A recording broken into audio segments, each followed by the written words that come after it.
여러분 잘 지내시고 계시죠? 날씨가 너무 춥습니다. 지난번에 신정론 논쟁에 대한 새 물결 플러스의 책을 소개해 드렸다가 이번에 오늘의 신학이라는 책 유튜브 속에서 신정론에 대한 이야기가 5가지, 이번은 8가지 목사님이 설명을 해 주셨더라고요. 아마 석사 논문을 이런 고난 신정론으로 정해가지고 하셨나 봐요. 자, 신정론은 다른 것이 아니라 현대 사회에 왜 이렇게 악의 문제, 고통의 문제, 이걸 어떻게 설명을 해야 될까?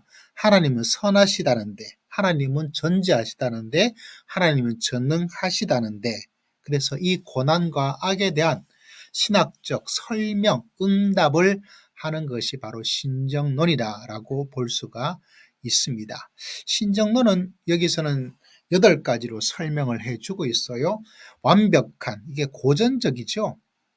모든 사건이 하나님의 의도와 계획에 따라, 왜? 하나님은 전지하시고 전능하시고, 그런 이야기가 성경에서 많이 나오고 있기 때문에 이 고전적 완벽한 계획이라고 이야기를 합니다. 근데 문제는 이 완벽함에 대해서 놀랄 수도 있는데, 문제는 인간의 자유의지, 이게 애매해지는 단점을 가지고 있어요. 그럼 하나님 전지전능하시면 인간은 로봇인가, 인간이 가지고 있다는 자유의지는 어느 정도인가라는 2가지 설정, 하나님과 사람 사이의 관계 설정이 좀 어렵고, 더군다나 이 모든 사건에 하나님의 의도와 계획이 있다면 이 사건에 대한 책임은 누가 있겠어요? 하나님이 가지고 계시다는, 그럼 왜 하나님께서 이렇게 허용하고 방치하고 이렇게 해 나간단 말인가? 라는 책임론에 대한 문제가 이 완벽한 계획 고전적 신정론의 가장 큰 단점입니다. 공격하기가 너무 쉬워요. 자, 2번째, 영혼 형성 신정론. 다른 것이 아니라 우리 영혼을 성숙해지는 고난을 통해서 성숙해진다. 고난에는 뜻이 있다. 목회적으로는 굉장히 중요한 부분이죠. 근데 이 좋은 점이 있음에도 불구하고 지적사항이 뭐냐면, 고난에 영혼의 성숙으로 이어지지 않는 그런 점도 많이 있는데, 그건 왜 그런가요? 라는 의구심에 대한 해답을 내놓기가 굉장히 어려워요. 반은 맞고 반은 틀리다는 그런 단점을 가지고 있습니다. 우리가 당하는 고난, 고통, 악, 어떤 때는 뜻이 있는 것을 발견하기도 하지만 여러분, 어떤 때는 알 수가 없잖아요. 이게 무슨 뜻인지, 왜 하는지 몰라요. 그러다 보니까 영혼 형성 신정론의 장단이 있습니다. 3번째, 과정신학, 과정 철학에서 나온 신정론이라고 볼 수 있습니다. 하나님은 세상 역사의 주체로 작용하는 것이, 모든 것을 완전히 다 계획해 놓고 있는 것은 아니다. 그 과정 가운데 하나님과 사람이 함께 협력을 해 나가고 있다. 그러다 보니까 그 속에 악의, 그리고 고난의 가능성은 항상 필연적일 수밖에 없다라는 이야기를 하고 있는 거죠.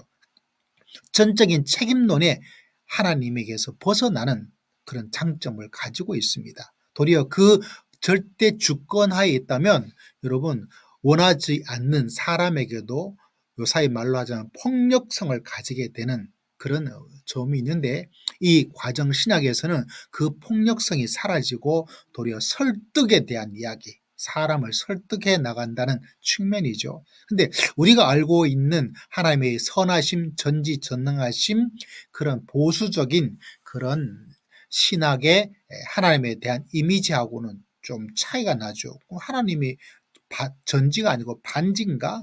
반지란 말이 있나요? 전능이 아니고 반능이신가? 라는 그런 면에서 조금 어려운 점을 가지고 있는 것은 사실입니다. 자, 4번째, 우주 갈등 신정론, 하나님과 악한 사탄과의 세상의 전쟁터이다. 사도 바울도 이런 이야기를 좀 하고 있죠. 이 땅이, 요한계시록도 그렇고요. 그래서 이 고난과 악은 누가 대적자들에서 하는 것이다 라고 이야기를 하고 있죠. 그리고 그 대적자들이 대적할 수 있는 자유까지도 허락해 놓으셨다. 근데 이게 참 현실적으로 이해가 되어지고 또 하나님에 대한 책임이 전적으로 하나님에게 없는 또 사람에게 어떤 그런 것은 설명하긴 좋은데 그러면 하나님은 절대적인 주권은 어떻게 한다는 말인가? 그 부분에 있어서 해답을 내놓기가 어려운 약점도 가지고 있습니다. 자, 다섯 번째 오픈 디시즘, 열린 유신론. 이것은 굉장히 경건적이에요. 하나님께 기도하면 하나님께서 그 마음을 변화시켜서 또 다른 원래의 계획과 다른 것을 하죠. 그래서 하나님께서 모든 가능성을 아시는 역동적인 존재이시다라고 이야기를 하고 있습니다. 그런 면에서 경건, 신앙, 기도에서는 굉장히 열린 유신론이 그런 장점을 가지고 있는데 문제는 뭐냐면 그런 어떻게 할지 저렇게 할지 반반적 가능성만 아는 하나님이라면 이게 또 전지에 대한 부분에 있어서 또 반박을 당할 수 있는 그런 단점을 가지고 있는 거죠. 자, 여섯 번째 회의적 유신론이라고 되어입니다. 회의적이라는 말은 여러분이 지난번 책에서 다룬 것처럼 좀 철학적인 용어에 뭐가 회의적이냐 우리가 겪는 고난의 의미를 전통적으로 다 뜻이 있다 뭐 이렇게 분명하다 뭐 이렇게 해서 우리에게 그래 내 고난에는 하나님의 뜻이 있어 라고 하지만 여러분 우리가 겪는 고난 고통 악의 발생 전쟁 수많은 성폭행 수많은 살인사건 의미를 다 알 수 있나요? 알 수가 없어요. 왜 이런 일이 나에게 일어나는지 그 의미를 100% 알 수가 없기 때문에 이게 회의적 유신론. 저는 이 점이 굉장히 좀 강조를 할 때가 있습니다. 우리 인간의 머리로는 다 알 수가 없다. 우리가 어떻게 알겠느냐라는 이야기를 하죠. 근데 이게 좋은 점이 있음에도 불구하고 문제점은 뭐냐면 하나님과 악의 문제에 대한 확고한 어떤 설명을 해 나가기가 아니고 이건 조금 방임적인 유신론이라고 신정론이라고 할 수가 있습니다. 자, 일곱 번째 본질적 케노시스. 본질은 하나님의 사랑이시고 빌립보서의 케노시스 비움에 대한 이야기를 하고 있습니다. 그래서 사람에게 폭력적 강압적이지 않으시고 악을 행하는 그 사람에게 어떻게 자유를 주는 그런 면에서 본질적 케노시스. 그러다 보니까 자유를 가진 사람이 자유를 악행으로 잘못 사용하고 있다는 거죠. 그 자유를 준 하나님이 잘못인가? 아닙니다. 자유를 가지고 악용하고 있는 사람이 잘못이다라고 해서 이 본질적 케노시스 신정론을 우리가 귀담아 들을 필요가 있는 그런 신정론이라고 볼 수가 있습니다. 그렇다면 하나님의 전능하심은 어떻게 될 것인가? 그 부분에 또 약점을 이 본질적 케노시스가 가지고 있다고 저는 생각합니다. 자, 마지막 여덟 번째는 항의의 신정론. 다른 것이 아니라 이 땅에 왜 악이 있느냐 이거를 다 알 수 있는 거는 참 어렵다. 그죠? 다 설명하기가 참 어려워요. 우리가 할 수 있는 일은 시편의 기자, 시편의 시처럼 탄식하고 고난을 현실을 직시하고 하나님께 항의하고 하나님께 탄원하고 그래서 우리가 이 땅에 살아갈 때 우리가 해야 될 일은 무엇인가 라는 것을 잘 가르쳐 주고 있는 신앙적 경건적 측면에서 이 항의와 탄원의 신정론은 장점을 가지고 있습니다. 근데 이 항의 신정론의 비판과 한계는 다른 것이 아니라 하나님이 전능하시고 하나님의 선하심에 대한 부분에 대한 설명이 이게 또 제대로 설명하지 못하는 어려움을 가지고 있습니다. 왜 악이 있는지 하나님의 전능하심과 선하심에 있다면 그걸 왜 발휘하지 않느냐. 그런데 그런 하나님에게 우리가 기도한들 하나님이 제대로 응답을 해 주시겠는가라는 신뢰 기반에 흔들리는 그런 한계점을 가지고 있는 거죠.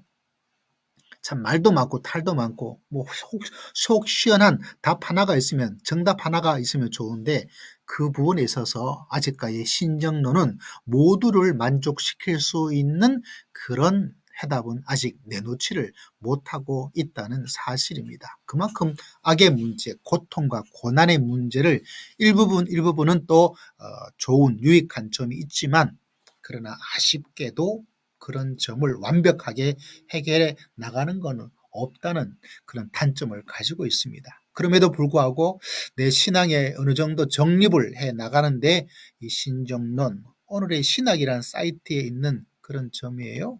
오늘의 신학. 네. 그래서 여러분 한번 들으시고 또 요약해서 저도 또 정리하고 혹여나 이걸 묻는 사람에게 내가 생각하기에 이것이다 라고 답을 할 수 있는 답을 준비하는 데 도움을 주는 것을 보게 됩니다.